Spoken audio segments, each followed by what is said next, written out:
Halo, siapa di sana? Tiba-tiba pintu kamar mandi terbuka. Aku terkejut melihat pintu yang sudah kututup rapat terbuka dengan sendirinya. Siapa di sana?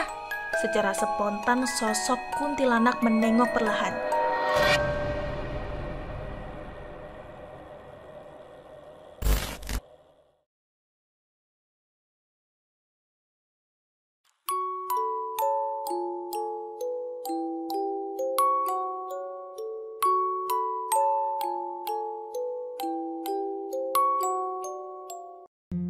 Assalamualaikum warahmatullahi wabarakatuh. Selamat datang kembali di channel Untung Direkam. Video kali ini kita akan kembali melanjutkan kisah Rumah Kuntilanak part kedua. Dan bagi kalian yang belum mendengarkan kisah Rumah Kuntilanak part pertama, kalian bisa klik link di deskripsi. Oke, mari kita lanjutkan. Aneh, bener-bener ada yang gak beres, ucapku sambil menatap sekeliling kamar mandi. Dengan cepat, aku mempersingkat mandiku. Biasanya, aku mandi sekitar 10 menit. Kini aku singkat menjadi 5 menit saja. Ada yang ingin aku tanyakan kepada kakek mengenai masalah serius ini. Setelah usai, aku langsung menuju kamar. Di sana Safira masih bermain dengan bonekanya. Namun kali ini, ada sesuatu yang berbeda di kasur tempat Safira bermain. "Dek, kamu yang naburin melati ini?" tanyaku. "Bukan, Kak," jawab Safira. "Terus siapa?" tanyaku lagi. Safira hanya terdiam. Aku segera menyuruh Safira untuk membantuku mengambil semua melati-melati yang berada di kasur. "Kamu dari tadi di sini gak tahu siapa yang naburin bunga ini? Ini bunga keramat loh, Dek. Bunga ini sebagai tanda akan datangnya sesuatu yang menakutkan," ucapku dengan kesal. Safira tidak mau menjawab apa yang aku katakan. Dia hanya terdiam. "Dek, kamu dengerin kakak gak sih?" ucapku dengan nada agak tinggi. "Safira gak tahu, Kak," jawabnya dengan wajah sedikit memelas. "Tadi siapa yang matiin lampu?" tanyaku lagi. "Gak tahu, Kak," jawab Safira. "Kamu bener-bener gak tahu? Kakak barusan mandi dijahilin loh. Udah gitu, kakak lagi sampoan. Kamu tahu kan, rasanya lagi sampoan terus lampunya mati?" tanyaku lagi. Safira menunduk lemas. Ia mengambil boneka itu lalu dipeluknya boneka itu. "Sini bonekanya," pintaku. "Jangan, Kak," jawab Safira. "Siniin gak?" paksaku. "Kak, jangan diambil, nanti ada yang marah," jawab Safira. "Siapa?" tanyaku lagi. "Yang matiin lampu kamar mandi tadi," jawabnya. Aku mendekatkan diri ke arah Safira. "Bilang sama kakak siapa dia," ucapku. Dia siapa?" tanyaku tidak sabar. "Dia yang jagain rumah ini, Kak," jawabnya. Tiba-tiba pintu kamar digedor dengan kencang. Suara gedoran itu mengagetkan Safira. Safira langsung menuju ke belakang badanku. "Siapa itu, Dek?" tanyaku. "Jangan dibuka, Kak." Aku melangkah dengan perlahan ke arah pintu itu. Safira membuntutiku dari belakang. Secara perlahan suara itu menghilang. Ku beranikan diri untuk membuka pintu itu. Namun, harapan yang kudambakan tidak sesuai dengan apa yang aku pikirkan. "Kok lama banget dibukanya? Ayo keluar, kita makan dulu. Kakak udah siapin makanan untuk kita. Habis itu salat maghrib," ucap ibu. "Ibu ngagetin aja. Aku kira siapa?" jawabku. Safira langsung menuju ke arah ibu dan memeluknya. "Kamu kenapa, sayang?" tanya ibu. "Bu, Gendis boleh ikut makan gak?" tanya Safira. "Gendis tuh siapa?" tanya ibu. "Nama boneka Safira namanya Gendis, Bu," jawabku. Ibu menundukkan badannya sebagai tanda menghormati Safira kecil sambil membereskan baju Safira yang lusuh. "Boleh dong, asalkan Safira ikut makan," senyum ibu sambil mencubit pipi Safira. Safira kegirangan dengan hal-hal kecil yang diberikan oleh ibu kepadanya. "Ya udah, yuk. Kasihan kakek udah nungguin," ucap ibu. "Iya, Bu, bentar aku ganti baju dulu." Aku kembali masuk ke dalam kamar untuk mengganti pakaian. Sedangkan ibu dan Safira, mereka berdua terlebih dahulu menuju ke ruang makan. "Aku lupa nutup pintu," ucapku ketika mengetahui pintu kamar masih terbuka lebar. Rasanya tidak etis untuk mengganti pakaian namun keadaan pintu kamar masih terbuka dengan lebar. Di saat aku ingin menutup pintu, aku mendengar suara orang tertawa lirih dari arah kamar mandi. Aku kira itu adalah suara burung milik kakek. Memang kakek juga memelihara burung dan menaruhnya di belakang rumah. Namun entah mengapa suara itu tidak menunjukkan kepada suara burung yang dimaksud. Suara apa itu? Tanyaku sambil mencari arah suara. Makin aku mendekat, suara itu semakin lirih. Semakin aku menuju ke arah suara itu, badanku gemetaran dan keringatku bercucuran. Namun rasa penasaran ini bisa-bisanya mengalahkan rasa takutku. "Halo, siapa di sana?" Tiba-tiba pintu kamar mandi terbuka. Aku terkejut melihat pintu yang sudah kututup rapat terbuka dengan sendirinya. Siapa di sana?" Secara spontan sosok kuntilanak menengok perlahan. Tangannya perlahan keluar secara lambat sambil menunjukkan kukunya yang tajam. Kuntilanak itu tersenyum ke arahku sambil mengarahkan wajahnya yang berbentuk menyeramkan dan penuh akan luka bakar. Aku perlahan mundur, namun kakiku sangat berat. Entah kenapa mulutku seperti terkunci. Sosok itu mendekatiku secara perlahan. Tubuhnya bergerak-gerak seperti tidak mampu menyeimbangkan. Kedua tangannya mengarahkan secara lurus ke arahku, seperti hendak mencekik pangkal leherku yang sedikit panjang ini. Aku tidak bisa bergerak sama sekali. Seperti ada energi yang menahanku seketika. Jantungku berdegup kencang, bahkan nafasku juga tidak normal. Sedikit kacau karena melihat sosok itu mendekatiku dengan wajah yang mengerikan. "Kek!" Ucapku memanggil nama kakek yang mungkin bisa menyelesaikan masalah ini. Aku sangat takut kala itu. Rasa takutku mengalahkan segalanya, menimbulkan ketidaksinkronan seluruh anggota tubuh hingga bertekuk lutut kepada ketidakyakinan.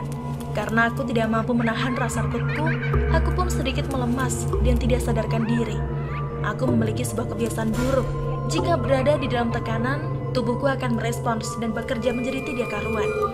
Dari hidungku keluar darah. Aku mimisan. Aku memperhatikan sosok itu yang masih terus menuju ke arahku secara abstrak. Tidak jelas dan terlihat absurd. Namun, di saat aku ingin terjatuh, seseorang menahanku dan menutup mataku dengan kedua tangannya yang sudah keriput. Sangat familiar, bau tangan dan bentuknya yang tidak sama dari kebanyakan orang. "Roni, tidur." Kedua tangannya mengusap mataku sambil membacakan sesuatu yang kusebut sebagai mantra.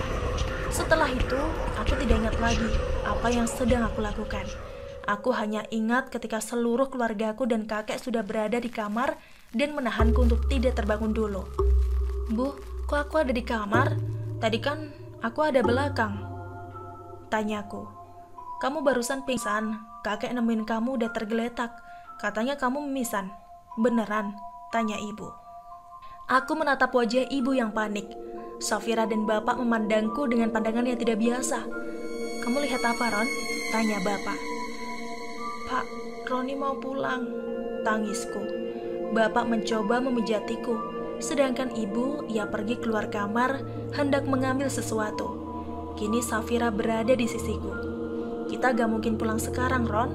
Mungkin esok hari. Itu juga jika kondisi memungkinkan. Sekarang kamu istirahat, tenangkan pikiranmu sejenak," ucap bapak. Ibu membawakan air hangat dan kain. Tubuhku tiba-tiba demam tinggi. Apa mungkin karena efek kaget melihat sosok itu? "Seharusnya kamu nurut sama ibu.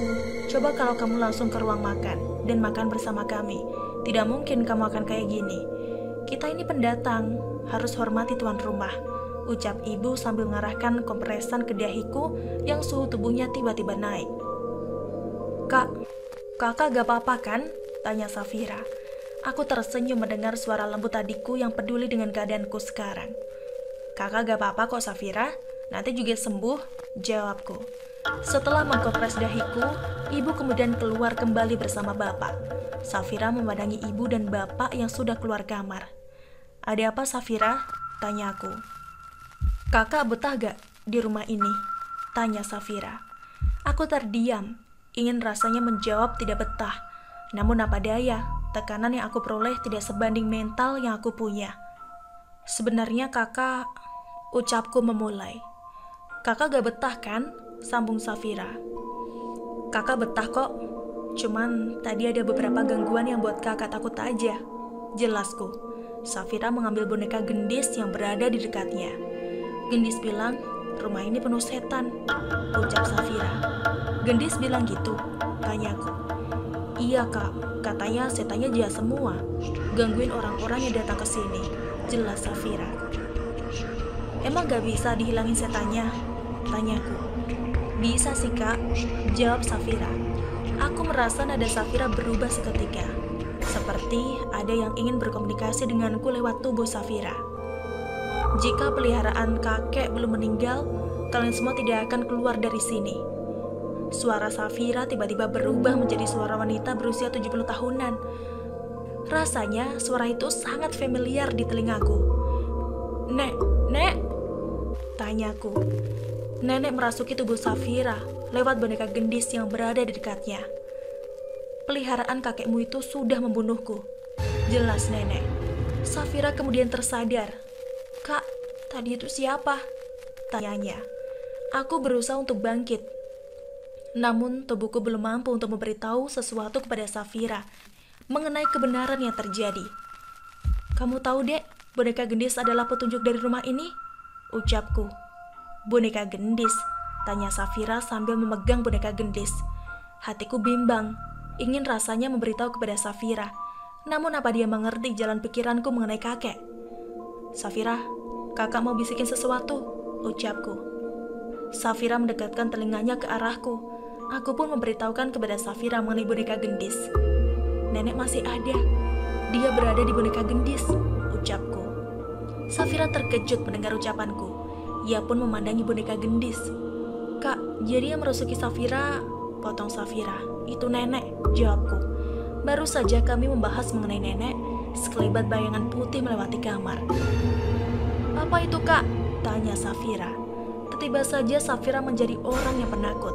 Safira takut, ucapnya. Sebuah tangan yang sama seperti yang pernah kulihat di kamar mandi kembali muncul. Jari jemarinya yang panjang dan kukunya yang sangat tajam menyentuh daun pintu kamar. Aku langsung terduduk. Entah dari mana tenaga yang kudapatkan. Yang pasti, tubuhku merespon dengan cepat. Safira langsung memelukku begitu tangan itu memperlihatkan kepada kami dengan jelas. Secara perlahan, wajah sosok itu diperlihatkan. Ah! Safira berteriak dengan kencang. Aku kembali memisah dan langsung tak sadarkan diri. Teriakan Safira pun membuat ibu dan bapak berlari ke arah kamar. Roni! Teriak ibu yang melihat kondisiku kembali drop seperti awal mula. Bu, kita harus keluar dari sini. Jelas bapak. Tapi ini sudah malam pak. Safira menangis kencang. Sayang, kamu lihat apa? Tanya ibu kepada Safira. Setan, jawab Safira. Suara langkah kaki menggunakan sendal bakiak terdengar dari kejauhan. Suasana menjadi sangat horor ketika kakek muncul dengan menggunakan baju Jawi jangkap. Mereka terbangun, ucap kakek dari daun pintu. Mereka siapa, kek? Tanya ibu. Mereka yang disebut dengan penunggu lama dari tempat ini. Aku telah lama mengurungnya. Namun, anakmu, Safira, dia membukanya kembali. Jelas kakek. Bapak mendekati kakek. Mereka berdua cekcok dan saling berdebat terhadap awal mula masalah ini muncul. Kenapa kakek tidak bilang dari tadi jika tempat ini sangat angker? Roni dan Safira itu perasa. Mereka berdua bisa merasakan hal itu. Jelas bapak. Sudah kubilang kan, kalian seharusnya tidak nginap di rumah ini. Resikonya harus kalian tanggung sendiri. Jelas kakek. Roni, bangun nak. Suara ibu terus memenuhi kepalaku. Aku terbangun tepat di saat darah mimisnya itu terhenti. Kakak, ucap Safira. Alhamdulillah, Roni sudah baik kan? Jelas ibu. Bapak menengok ke belakang dan kembali menatap wajah kakek dengan tatapan marah. Kami akan pergi dari tempat ini. Jelas bapak. Tidak akan bisa. Mereka sudah mengelilingi rumah ini sejak tadi. Jelas kakek. Sialan, teriak bapak. Kakek mendekatiku secara perlahan. Sepertinya kakek mengetahui solusi yang harus ia lakukan. Hanya ada satu solusinya. Tepat di sela-sela kliwon ini, aku biasa melakukan ritual. Namun, untuk melakukan ritual itu, ada bayaran yang harus kita tanggung, ucap kakek. Kakek mengelus-ngelus pipiku secara perlahan. Kamu tahu kan, mengapa aku melarangmu untuk menuju ke kamar itu? Apa kamu tidak sadar?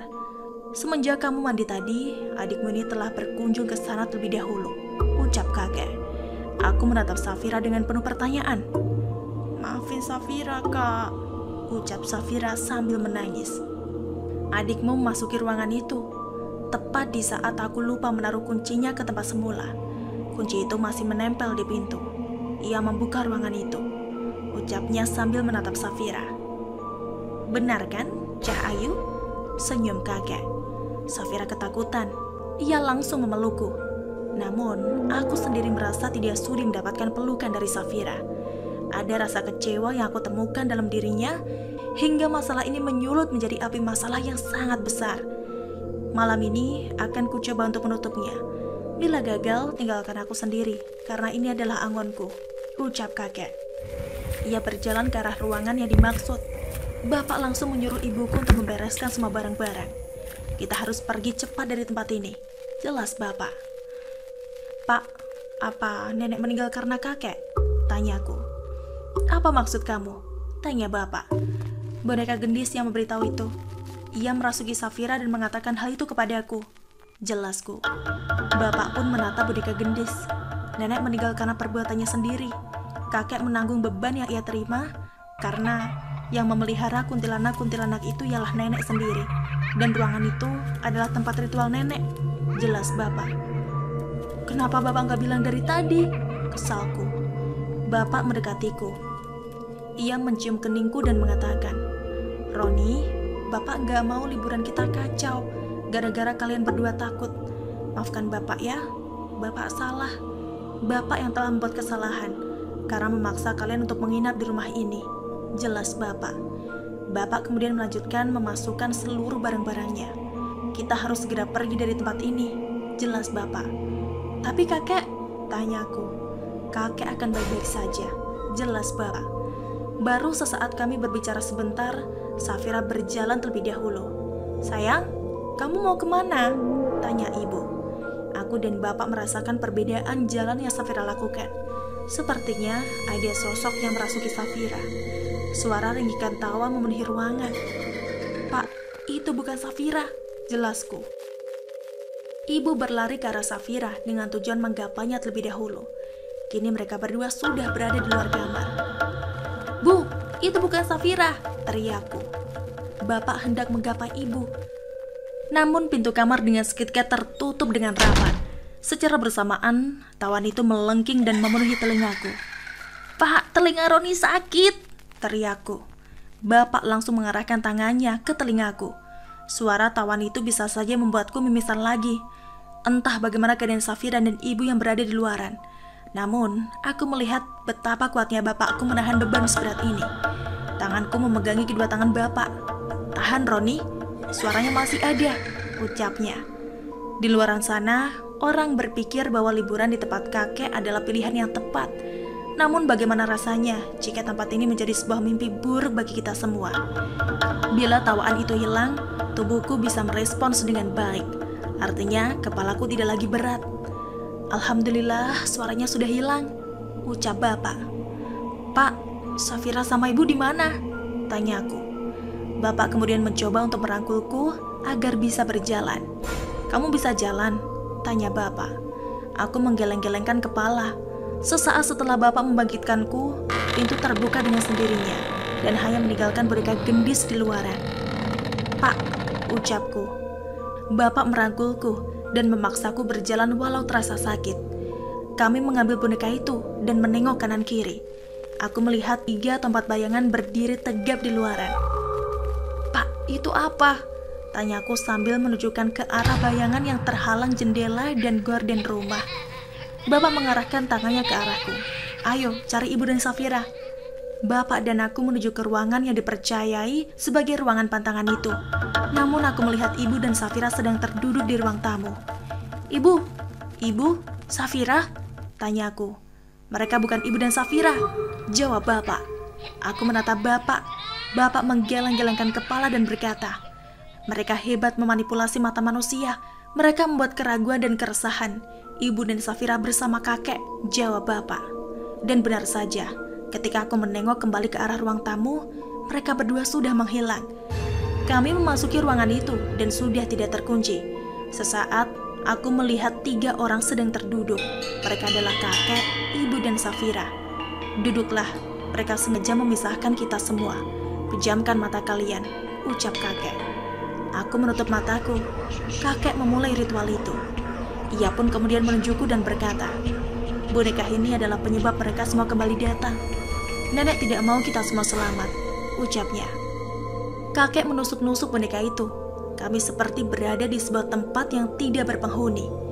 Rasanya sangat tentram.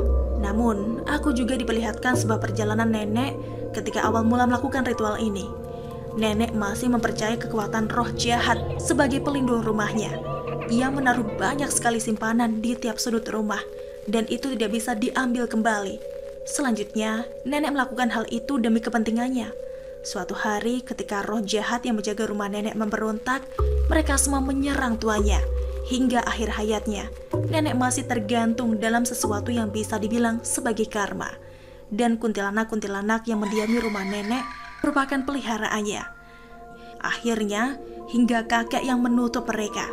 Itulah alasan kakek tidak ingin bapak menginap di rumah, karena mereka akan lebih senang dengan orang-orang yang bisa merasakan keberadaannya. Buka mata kalian semua, ucap kakek. Kami pun membuka mata secara bersamaan. Kakak, ucap Safira. Aku tersenyum. Mereka telah hilang, tapi mereka masih berada di sekitar sini. Aku sarankan kalian segera pergi, ucap kakek. Kita akan pergi asalkan kakek juga pergi, jelas bapak. Aku tidak akan pergi kemana-mana. Mereka adalah peliharaanku. Jika aku ikut, mereka juga akan ikut. Akan lebih baik jika aku berada di sini bersama dengan mereka, jelas kakek. Kakek pun menatap ke arahku dan berkata, sosok yang kau temui di kamar mandi adalah bentuk dari roh jahat yang menyelimuti nenekmu, ucap kakek. Safira pun melihat boneka gendis setelah ditusuk banyak jarum. Gendisnya, ucap Safira. Boneka gendis adalah perantara sosok itu. Aku telah menguncinya. Kelak jika boneka ini ditemukan kembali, berarti mereka keluar lagi, jelas kakek. Kakek mengambil boneka itu. Untuk sementara boneka ini akan disimpan di tempat yang aman, senyum kakek. Baru kali ini aku melihat senyum kakek yang sangat manis. Kalian harus segera pergi, ucap kakek. Kami pun langsung membawa barang-barang kami dan bersiap diri untuk meninggalkan kakek. Bapak langsung memanaskan mesin mobil. Aku menjaga Safira. Ibu memasukkan semua barang-barang ke dalam mobil. Kakek mendekatiku dan Safira. Rumah ini disebut dengan rumah kuntilanak, karena hampir yang menempati rumah ini adalah kuntilanak, senyum kakek. Mobil sudah siap, teriak bapak. Kami pun pamit terhadap kakek. Kakek melambaikan kedua tangannya ke arah kami. Setelah kami masuk ke dalam mobil, Safira menutup matanya dan menangis ketakutan. Kamu kenapa, dek? Tanyaku. Bapak dan ibu pun menengok ke arah Safira. Ada apa, Safira? Pak, di sebelah kakek banyak kuntilanaknya, jelas Safira. Bapak dan ibu saling menatap. Kami pun segera meninggalkan tempat itu. Namun, kisah ini belum selesai. Selama 15 tahun, kami tidak berkunjung ke tempat itu, dan kakek telah meninggal dunia. Begitulah kisah dari Rumah Kuntilanak yang ditulis oleh Restu Wiratmaja. Saya harap kalian bisa mendapatkan pelajaran berharga dari kisah ini. Nantikan kisah-kisah misteri lainnya hanya di channel Untung Direkam. Terima kasih. Wassalamualaikum warahmatullahi wabarakatuh.